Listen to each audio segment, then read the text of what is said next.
This episode of Author Stories is brought to you by the Writing Mastery Academy. Founded by Jessica Brody, author of the best-selling plotting guide, Save the Cat Writes a Novel. The Writing Mastery Academy features online, on-demand writing courses, including the official Save the Cat Writes a Novel companion course, novel fast drafting, crafting dynamic characters, and productivity hacks for writers, to name just a few, plus monthly live webinars on various writing topics. Go to jessicabrody.com/Hank to learn more and get your first month of unlimited access to all the content for just $6. That's right, just $6. jessicabrody.com/Hank.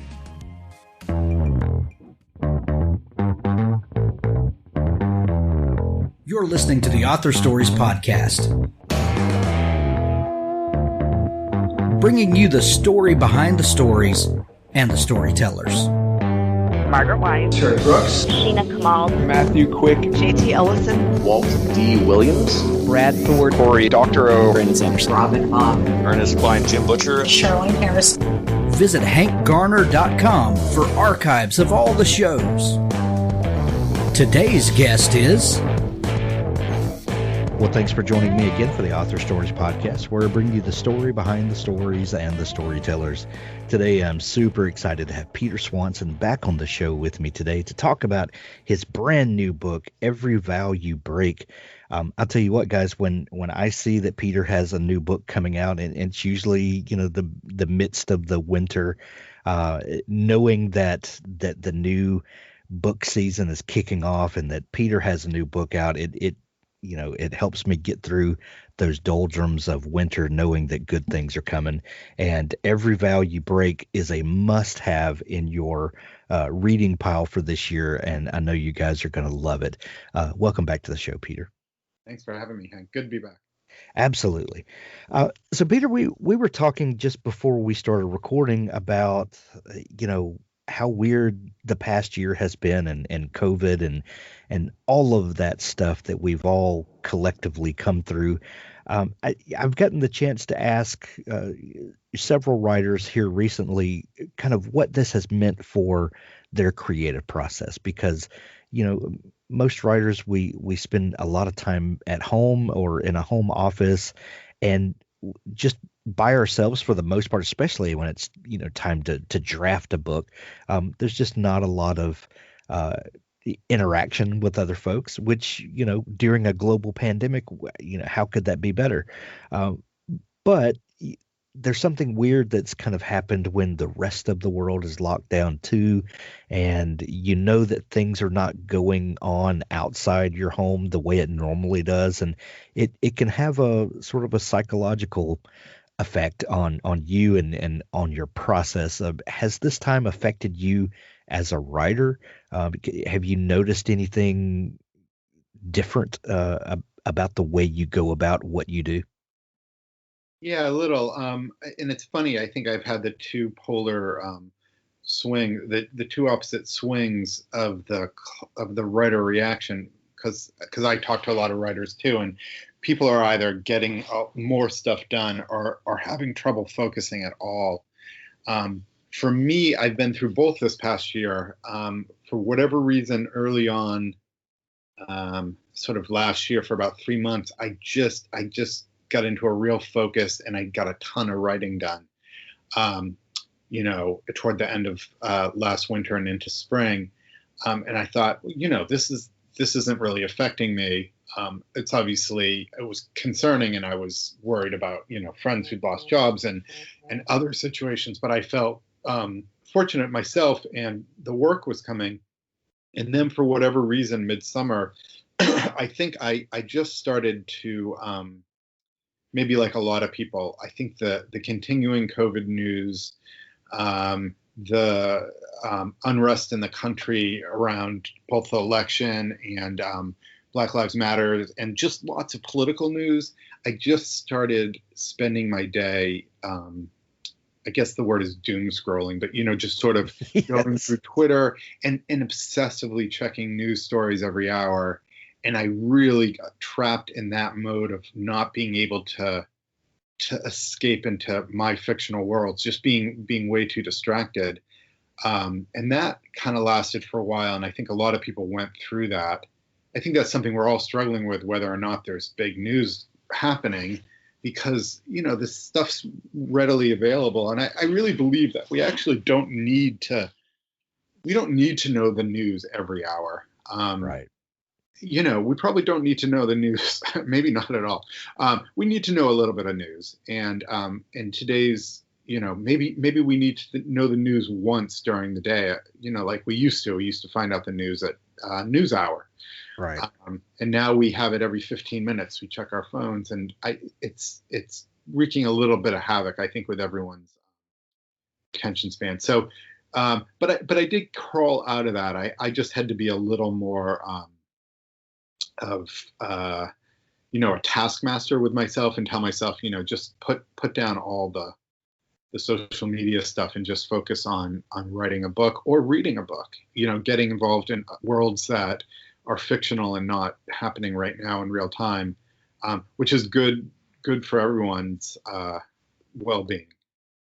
Well, speaking of doom scrolling, I remember about a year ago, a little past where we are now, a year ago, our state started releasing numbers every day of new infections, new deaths, and they had developed this really great website that really broke down all the statistics and all of the data, and they released the new numbers about 10 a.m. every morning. And I remember sitting at my computer just hitting refresh over and over and over again, waiting for the new doom numbers to come out. And I finally just had to go, this is not healthy. We know that things are not good right now. There are things that we can all do to mitigate and to make things a little better. And I just had to focus on the things that I could do, and not all of the things that I had absolutely no control over. And that it's a weird mental thing that goes on. And it's what's happening right now with everyone.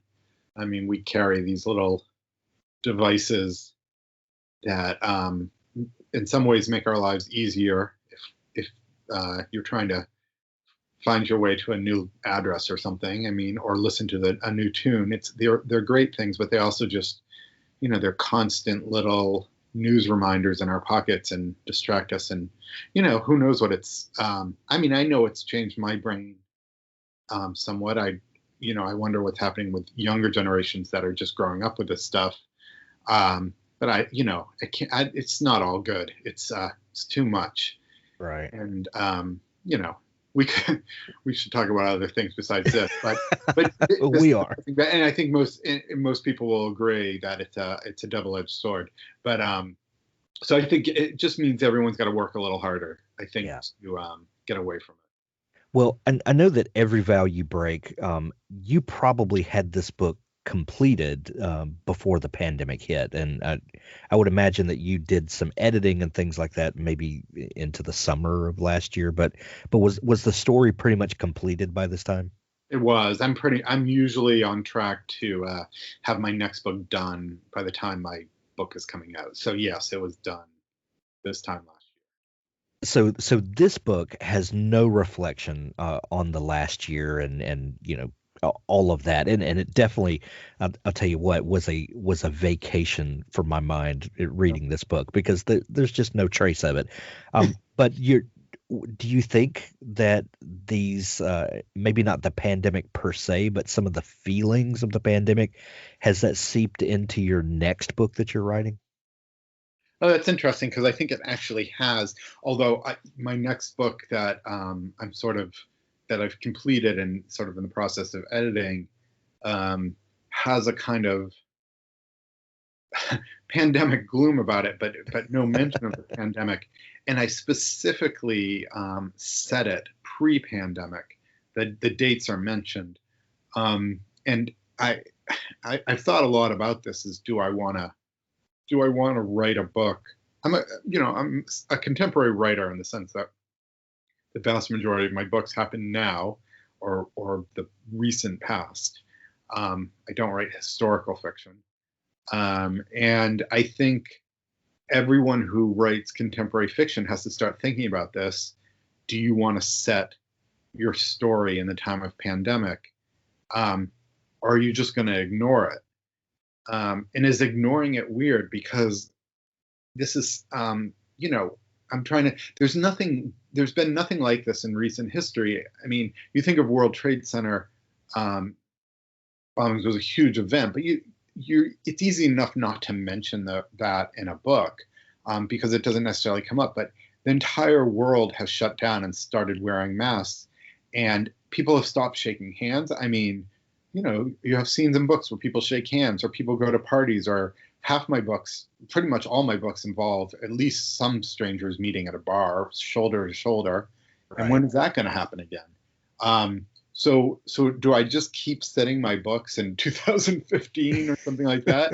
Or do I eventually write a pandemic, write something that mentions it, or do I just ignore it? And I don't have a decision. Well, and a one night stand factors really heavily into Every Vow You Break. What does that mean for these sorts of interactions? Well, that's a weird thing to even have to think about. So much is now going to be strange. I mean, obviously, yeah, the one night stand is ridiculous, but just actually a bachelorette party where a bunch of people are hanging out in a restaurant and doing shots at a bar. I mean, I think this is I think we live in a world now which is post-COVID. Not yet post-COVID. We're sort of in the middle of it, but there's going to be post-COVID and there's going to be before COVID. And the things I wonder about are, will people go back to offices? I think what a lot of businesses are discovering is that a lot of people don't need to work in offices. They can work from home and do it just as well. Doesn't mean it's great, but, will people go back to offices? Will people go back to crowded bars? I mean, standing next to right up next to a stranger.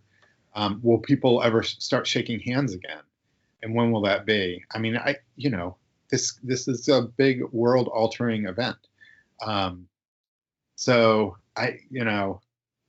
and there is something fun. I mean, I'm sure you watch movies now. I mean, most movies you watch are pre-pandemic, and it's like some of it just seems, you're watching crowded parties and you're like, that's crazy. What are these people thinking? Don't they know about germs? Oh, man. So are you looking for software that helps you bring your novel to life? Novelize is a web-based writing app which allows you to access your work on any device with a browser and an internet connection, right from your desktop, laptop, tablet, or smartphone. Just get the novel written. Say goodbye to sticky notes. With our notebook on the side, you can keep track of all the important information you need to write your novel. We keep distractions to a minimum, help you track your progress, and encourage you to write more novels. You can even use the same notebook for your novels in a series. Outline, write, or organize your novel by switching between modes. You can write your outline notes while you're writing, and you can move scenes and chapters around anytime in the organize mode. Choose between the dark and light theme to help prevent eye strain so that you can stay immersed in your book. Novelize, the app for writers by writers. Authors, I have a fantastic new service to tell you about. It's called PubSite. PubSite is a service to help you build your very own website, your home on the web, where you can promote your work and give your fans a place to connect with you. PubSite is a website platform that allows every author, regardless of budget, to have a great-looking professional website developed by the book marketing professionals at FSB Associates. PubSite is the new easy-to-use DIY website builder developed specifically for books and authors. Whether you're an author of one book or 20, or a small publisher, PubSite allows you to build, design, and most importantly, update your website pain-free. No need to be dependent on a designer or webmaster to make a small but costly change to your website. Save the money and do it yourself. PubSite is the best platform for authors because it's a book-centric platform. PubSite was built just for authors and small publishers. Every design, feature, and layout is book-centric. They have customized designs for you to use. It's easy to build. No coding or HTML is necessary to create a stunning, professional-looking website with all the features you want. Get a custom domain name, yourname.com. It's simple to update. You can add all of your books, add a blog and a book tour, sell from any retailer, manage your email list and social media, and even do e-commerce. Build your website with a 14-day free trial, then pay just $19.99 per month, which includes hosting. And we offer packages starting at $499 to set up the website for you. Pub-site.com, the place to help authors find their home on the web. This is enough pandemic talk. Let's get into what we're really here to talk about today. Your book last year, 8 Perfect Murders, was one of my favorite books of the year, and I always love your books. You really speak to my internal angst in ways that very few authors can. I always love a new book from you. But 8 Perfect Murders, kind of to me, it seems like it let you play in a playground in a sandbox that where you got to just really pay homage to all of your influences or things that have mattered deeply to you, and all of your books so far, from The Girl with a Clock for a Heart, through Before She Knew Him, All the Beautiful Lies. There definitely were hints of your influences in there. And it was almost like you said, okay, I'm going to write a book where I get to just lay it all bare. And you did that in 8 Perfect Murders. And everyone needs to definitely go back and read that book if they haven't yet. But writing that book, did that help you to kind of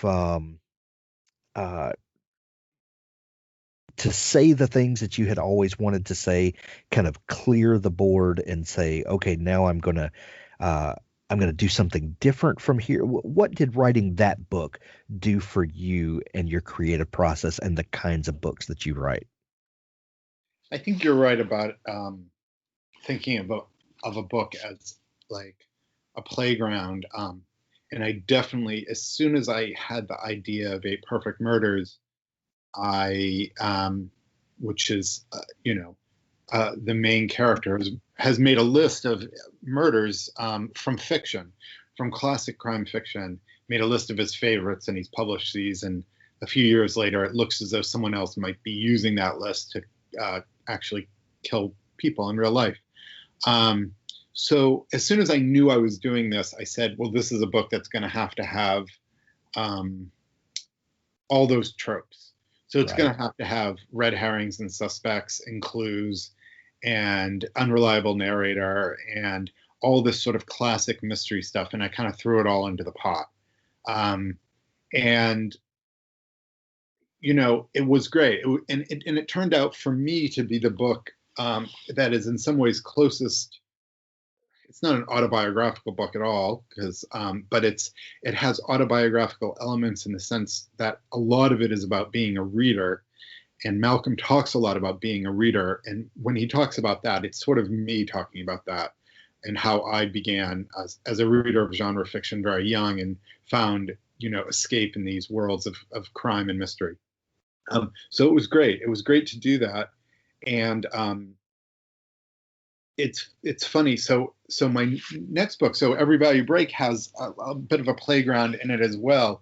One of the things I wanted to do after 8 Perfect Murders, and actually after a bunch of crime thrillers that were fairly complex, and by complex, I mean I often write mystery novels that have more than one perspective or more than one timeline. I mean, 8 Perfect Murders is sort of gives you several timelines unfolding at the same time. I wanted to write what I think of as an Ira Levin thriller with Every Vow You Break, which is to me a very linear, short thriller in which a premise happens and we follow one character and we learn what that character learns as a reader. We learn it at the exact same moment. And it's often a situation where an ordinary person, in this case, it's Abigail Baskin in Every Vow You Break. She's had a one night stand on her bachelorette weekend. She's made a mistake, what she feels is a mistake, and she's hoping it won't come back to bite her, but it does, because the stranger she had this fling with, shows up at her honeymoon, and then things just start to roll from there and get weirder. And I just wanted, I wasn't going to do backstory. I wasn't going to switch to a new perspective. I wanted it just to be like a ride that you're on with this character. And one of the reasons I wanted to do this type of book was naively, I thought it might be a little bit simpler to write like that. I was like, I don't have to balance different timelines and all that. And it turns out that structuring a mystery thriller is hard no matter what. But it was definitely, my inspiration for this book was the type of book that I wanted to write. And this was definitely a type of book that I've always enjoyed and wanted to try my hand at. So, what was the first idea that came to you for this book? What was it? Just the structure? I'm gonna tell this kind of story as opposed to the 8 Perfect Murders, that type of story, or was it the sort of what if question? What if there was a character like Abigail who makes this mistake before she gets married, thinking that it's just something that she can bury in the past, but the past comes back and won't leave her alone. What was that first moment of inspiration? I think the inspiration was the type of story, the mistake story. And I think, I've been thinking, I think I'd rewatched Fatal Attraction, which is, of course, somewhat of an inspiration. The guy makes a mistake and then can't get rid of her. And that's a sort of a linear thriller in the sense that you're just along this bumpy ride that this guy's on. So I had thought of, it popped in my head, a gender reversed Fatal Attraction. What if it's the woman on a bachelorette weekend? And what if the guy stalks her? Because oftentimes these infidelity stories are around the man. Right. So I thought that would be interesting, but I don't think that was enough to hang the story on. So, and I can't really talk about it because it's a spoiler for sort of the second half of the book, but the book takes some twists and turns and winds up being a sort of slightly different type of story. And as soon as I thought of that and put those two together, I thought, well, now I have a book. Whereas the first one wasn't, quite. Just the infidelity story sounded more like a 2-hour movie than a novel. And then I came up with sort of this secondary idea and went with that. And again, I was really excited to write this type of thriller. And also, I wanted to write a shorter thriller. Maybe we've talked about this in the past, but I think sometimes we've lost the short thriller in our book culture. If you go back to the mid-century mystery and thriller books, Rosemary's Baby is 60,000 words. The first James Bond novel is 55,000 words. Agatha Christie's And Then There Were None, in which she kills 10 people, is like 58,000 words or something. And now every mystery seems like it has to be around 80,000 words. But I like the idea of short thrillers that sort of take you on a quick, intense trip. So, how much? I know that in the beginning you're thinking through the possibilities of what the book can become, but your books include so many twists and turns and moments that keep me as a reader on the edge of my seat and guessing. How much of those things do you think of ahead of time? How much planning goes into your books before you begin the writing? I do a lot of planning internally, just thinking and daydreaming about the book. I don't outline ever, so I don't ever set any of it down in writing, because I feel like as soon as I do that, I'm sort of committing. to plot turns and twists that I might not want to make when I get to them. So I do a lot of daydreaming, and usually when I sit down and start to write, I always have the premise and I have the characters. I often have the end, or the end that I would hope to get to, and then the middle is kind of a blank. And although I'm thinking about possibilities that might happen along the way, and I'm thinking about, and as I start writing, I do a lot, again, I do a lot of thinking about it. I lay in bed at night, and sometimes I think, oh, what if that happened or whatever? And the next morning I'll wake up and think, well, that was a terrible idea, or I'll think, oh, that's interesting. And if it stays in my head, it stays in the book. If it floats away from my head, then I figure it wasn't good enough. So I kind of use that approach, and again, try not and don't outline, which is, I think, how I write. How the best chance for me to write a good book is to use this method. It's also a little bit terrifying because I often wind up halfway through a book and feeling like I'm screwed. But that's the risk you take. But you kind of need to feel terrified every now and then when you're writing, because that definitely bleeds through on the page. I think so, and I also think that sometimes if you paint yourself a little bit into a corner narratively, if your way out might be the best part of the book. So two things happen: you don't find a way out, and your book sinks, or you come up with a way out, and then your book starts to fly. Sometimes that you get creative when you're trapped. Again, it's scary, but I do think it's a good mode to be in as a writer. And I say that knowing that there are tons of great writers out there who meticulously outline and come up with a great book. I'm just saying, for me, that method doesn't work. Well, speaking of changes that have happened in the genre over the years, and you talked about how the genre, the books have grown and plots have become more intricate. But another thing is the rise of the series character, and there are a lot of thrillers with a series character that you can expect from one book to the next is going to show up and going to drive the story. And there's some world building that's already been done, and it's a familiar thing. But the other side of that is, that this series character is not going to die. Yep.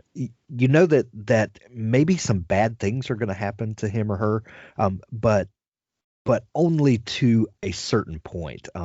You can't just brutally torture a series character. Maybe some tertiary characters, possibly may meet their demise. But there's a certain safety that comes in knowing that Jack Reacher is always going to be in the next Jack Reacher book. Yep. You don't write those. You write standalones, and that there are no expectations when I open a Peter Swanson book, because I know anything can happen to anybody at any time. Is that something that you ever think about? Would it be easy for you to have a character that you say, I'd like to take her to another book and then maybe another, or is that something that you even think about? I think about it a little bit. It is nice in the sense that your world building is sort of done ahead of time, and it would be nice to get into that. But you're right. I love the freedom of the standalone, that you can do anything to your characters, and I like to read them. But I like series characters as well. I think I would, maybe one day I would try my hand at a series. I've had some ideas about a character I might want to spend that much time with, and what they might be like, but I'm not there yet. And I'm pretty happy with the standalone model right now, so I'm not going to mess with it. But I've definitely thought about it. It might be, for me, I'm trying to think, maybe not a traditional detective story. I think of Patricia Highsmith wrote 5 Ripley novels, Tom Ripley, and he was a killer, and he's the protagonist, so that's sort of unique. And maybe I would try something along those lines. But one day maybe. But right now I'm pretty happy what I'm doing. When I was reading Every Vow You Break, I got to thinking about the structure of the book, and got to thinking about some of your previous books, and there's a certain pace that I've come to expect from one of your books, and I'm going to read several chapters in, a certain percentage, and I'm going to meet the characters. I'm going to learn more about them, and I'm going to settle into a comfortable relationship with these characters of what I think that I know about these characters. And then at some point in the book, you're going to completely flip the script, and everything that I thought I knew about them is not going to bear out. And then I'm going to start questioning everybody, and the mysteries are just going to pile on and pile on. Is this something that you think about in writing the pace of the book, and how long you're going to give me to become comfortable with the characters before you start flipping things around? I mean, how important is the pacing of the book? I mean, pacing is huge in, well, we'll talk genre first. I mean, in mystery, pacing is huge, and pacing is not just, it's not just action. It's not just how much is happening in each chapter. It's also about how much is being revealed in each chapter. So much about mystery plotting is revealing information. So you really need to think about how you're parceling that out. I do think about this a lot, and I think about it a lot, oddly enough, when I read, and I read a lot of mystery novels. And sometimes I think, I'm reading something and I'm like, they're giving you, there's too much is happening too early on. Because you can go both ways. You can go too slow and you can go too fast. I don't have a magic, again, I don't outline, so I'm not thinking, I'm not thinking you need to have a reveal at the end of every chapter. How often do you have your reveals? Personally, I don't mind a slow burn thriller. Yeah. I know that my agents and editors think I can slow burn a little too much sometimes. I could go more. I mean, there are a lot. There are examples of books that I like that almost, they sort of build and build and build and build, and you're like, when's something major going to happen? And sometimes the payoff on those is huge. But it's a tricky little game you're playing. I try not to think too much about the reader. I try to think, about a natural story progression, and also when I feel like is the right moment, and hopefully that will work. But it's huge. I mean, pacing is huge. It's you got to think about it when you're writing a thriller, and I believe you should probably think about it when you're writing any kind of fiction, because you've got readers who are waiting for stuff to happen, and they can only listen to you drone on so long. Well, the book is obviously about Abigail and Bruce and their relationship, and the subterfuge, and what that ultimately means. But there's some really great side characters in the book, and I am thinking specifically about Abigail's parents. Yeah. And they have an interesting relationship, and theirs is not perfect, and what their relationship means to Abigail, and how important are the other characters in the book that are not necessarily what the story is about, but add character and add flavor to the story. And when do you start thinking about bringing these other characters in, and what they can do for the narrative? Well, it's interesting. So Abigail is a slightly, and I'm not giving away too much because I think you get this sense pretty on in the book that I'm writing more of a linear thriller. Abigail is the protagonist, whether you love her or not, doesn't matter. Right. You're pretty pretty fast that she is just an ordinary person and that things are happening to her. And there's not going to be a massive switcheroo on that. So those are hard characters to write. They're just to write everyday people, as opposed to sometimes I'm writing a complex person who has double life or dark thoughts or whatever. So for Abigail, I was writing, I think, an every woman. And those are tough to put on page because how do you make them interesting? And I had a tough time with her figuring out who she was because she doesn't even know exactly, she's in her 20s. She's had a few relationships. She might want to be a writer. She's probably like a lot of people, but how do I make her pop off the page? And I think at one point I started to think, one of the things that defines her is she's the only child of parents that are separating, but parents that are actually both really strong and good people, which is unusual for me. That I gave her essentially a good childhood and strong relationships with her parents. And so the more I went into the book and the more I thought about Abigail, I thought, this is who she is. She's young. She's sort of flown the coop, but she has this strong relationship with her parents. And at the point in the book, there's a point at which she's scared about surviving. And I thought the touchstone for her is her parents. Because she's not that old. So as soon as I identified that, I really beefed up the parents and thought a lot about them and what they were like and their, just to give your listeners a little context, they run a regional theater out in Western Massachusetts. They've run this business together, and she's grown up as an only child in this sort of theatrical world. And they're both kind of creative people, but they also run a business, and she gets her dad is sort of bookish and dreamy, and her mom's kind of practical. I built them up more than I normally would parents because I think of how important they were to her, and that's sort of how I got to the heart of her character. Well, the book Every Vow You Break is available everywhere today. When you're hearing this, you can grab your copy in hardcover or Kindle edition if you prefer to read on your Kindle, or like I love to consume books as audiobooks. And I just know that the audio of this is going to be amazing. I'm probably going to pick it up this week and listen to it again.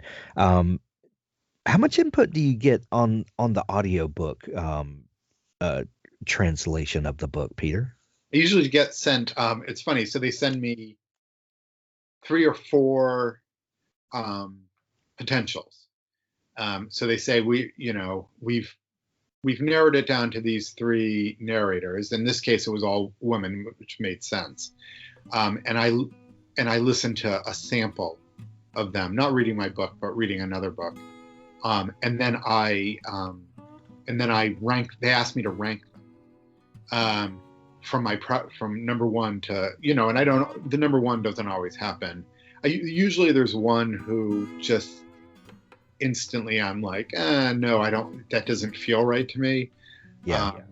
And then usually there's a one in the middle, and then usually there's a couple that sound good. Sometimes I'm like, ooh, that's the one. But there's a lot of really great audiobook narrators out there. Oh yeah, a good industry, and I feel like the woman, I think it's Carissa Backer, who's doing Every Vow You Break, and I've listened to a segment. I haven't listened to the whole thing. I never listened to the whole thing actually, and it's but she's terrific. Well, she's narrated some really great books. Looking over her catalog, I know she's going to turn in an amazing performance. It's going to be great. So the book is available everywhere. There's going to be links to it in the show notes of this episode. Peter, tell people where they can find you online if they want to dig into all the amazing stuff that you do. The best thing to do is to go to my website, which is peter-swanson.com. And from there, you can get links for Twitter, Facebook, Instagram. I think those are the big three. And there's, some nice extra material on my website as well. And we'll put links to all those in the show notes as well. Peter, always a pleasure to get to catch up and to read your new book that's out around this time every year. Every Vow You Break is an amazing book. We wholeheartedly put our stamp of approval on it, and we're going to send everyone to pick up their copy. Peter, thank you so much for taking time to come back on the show. Thanks, Hank.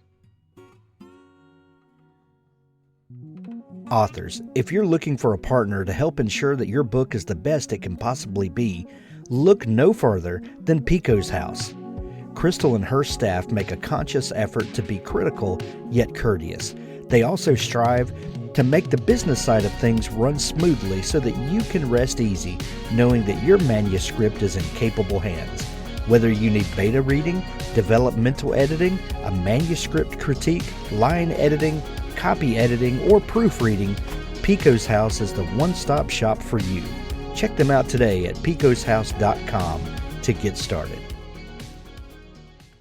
Dream Author by Sophie Hannah is an immersive 14-month coaching program for writers at any and every level of experience, and also for those of you who want to write and are just waiting for the right encouragement and guidance to get you started. Your writing dreams should make you happy. For so many of us, our dreams are not a source of happiness. Instead, they cause us stress, guilt, frustration, and even shame. Here's the great news. All of these feelings are natural and all writers experience them. The problem, though, is that when your writing dreams bring you more anxiety than joy, it affects your resolve and your productivity, and you end up not taking the action you need to take in order to propel your dreams in the right direction so that they can stand a strong chance of coming true. That's why Sophie created the Dream Author Coaching Program, to teach anyone who is passionate about writing how to change the way they build, think about, and pursue their writing dreams in order to become their own most powerful ally and advocate for the rest of their writing life. And more great news. Once you've learned that skill, it lasts forever. Visit dreamauthorcoaching.com to get started today. The Bad Company Complete Series Omnibus, Books 1 through 7. Humanity's Greatest Export. Justice. Space is a dangerous place, even for the wary, especially for the unprepared.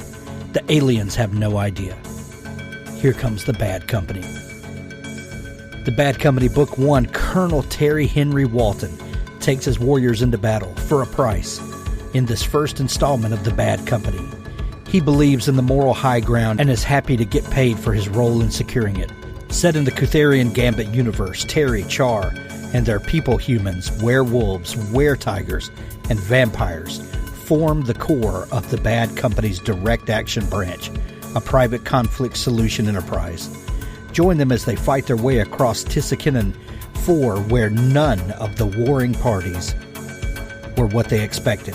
The 7-book series omnibus includes The Bad Company, Blockade, Price of Freedom, Liberation, Destroyer, Discovery, Overwhelming Force. Grab the complete Bad Company series by Craig Martell now. How to Be a Badass Witch by Michael Anderle. Virtutus Gloria Mercies.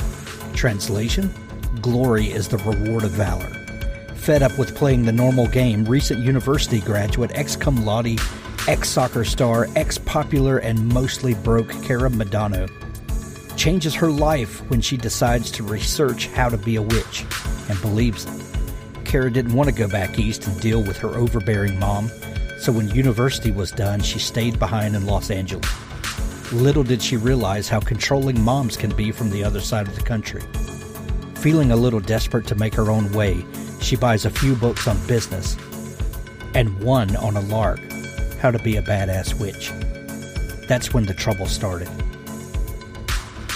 Find out just what trouble a young woman can get into when the magic just might be real.